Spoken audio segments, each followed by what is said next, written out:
எக்ஸல்ல நீங்க month auto fill பண்ணிருப்பீங்க, days auto fill பண்ணிருப்பீங்க. ஆனா உங்களுக்கு தேவையான கஸ்டம் லிஸ்ட்டை ஆட் பண்ணி ஆட்டோ ஃபில் பண்ண உங்களுக்கு தெரியுமா? ஃபார் எக்ஸாம்பிள் எனக்கு தேவையான 4 லிஸ்ட் பாத்தீங்கன்னா வச்சிருக்கிறேன். இது எல்லாத்தையும் பாத்தீங்கன்னா as a custom லிஸ்டா ஆட் பண்ணி ஆகணும். ஆட் பண்ணதுக்கு அப்புறம் as usual ஜனவரி சண்டே மாதிரி ஈஸியா நம்ம ஆட்டோ ஃபில் பண்ணிக்கலாம். ஸோ ஸ்டெப்ஸ் ரொம்ப சிம்பிள். ஜஸ்ட் நீங்க ஃபைல் டேப்ல போயிட்டு ஆப்ஷன்ஸ்ல போனீங்கன்னா அட்வான்ஸ்ட்ல கடைசியில ஜெனரல் அப்படிங்கிற கேட்டகரி இருக்கு இல்லையா, இதுல எடிட் கஸ்டம் லிஸ்ட். நாம எக்ஸல டிஃபால்ட்டா ஃபில் பண்றது எல்லாமே இங்க இருக்கிறது தான். நமக்கு தேவையான லிஸ்ட்டை டைரக்டா டைப் பண்ணியும் ஆட் பண்ணிக்க முடியும். இல்ல செல்லுல ரெடியா வச்சிருக்கிறீங்க அப்படின்னும் போது அதை இம்போர்ட் பண்ணிக்கவும் முடியும்.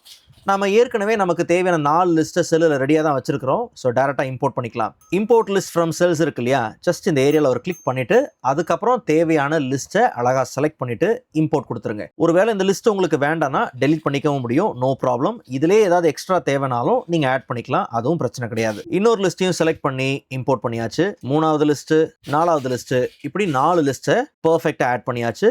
ஃபைனலாக ஓகே அண்ட் ஓகே. ஸோ இதுக்கப்புறம் சேல்ஸாக ஈஸியாக ஃபில் பண்ணிக்கலாம், ரேட்டிங்ஸை ஈஸியாக ஃபில் பண்ணிக்க முடியும், ஸ்டேட்டஸை ஃபில் பண்ணிக்க முடியும், லெவலை ஃபில் பண்ணிக்க முடியும். இந்த ஆட்டோ ஃபில் நீங்கள் கொடுத்துருக்கிற ஸ்டார்டிங் வேர்டை வச்சு தான் அப்படின்னு கிடையவே கிடையாது. ஃபார் எக்ஸாம்பிள் இப்போ ஹெச்ஆர் அப்படின்னு நான் கொடுக்குறேன். இங்கே இருந்தும் பார்த்தீங்கன்னா நீங்கள் பிஃபோர் அண்ட் ஆஃப்டர் ஈஸியாக ஃபில் பண்ணிக்க முடியும். ஸோ டிஃபால்ட்டாக ஜனவரி சண்டேங்கிறத தாண்டி உங்களுக்கு தேவையான ஹெட்டிங்ஸோ வாட் எவர் எதை வேணுமோ நீங்கள் ஆஸ் அ சீரீஸாக அழகாக ஆட் பண்ணி வச்சுக்கிட்டிங்கன்னா ரொம்ப ஃப்ளெக்சிபிளாக ஈஸியாக டைமை சேவ் பண்ணி ஒர்க் பண்ண முடியும்.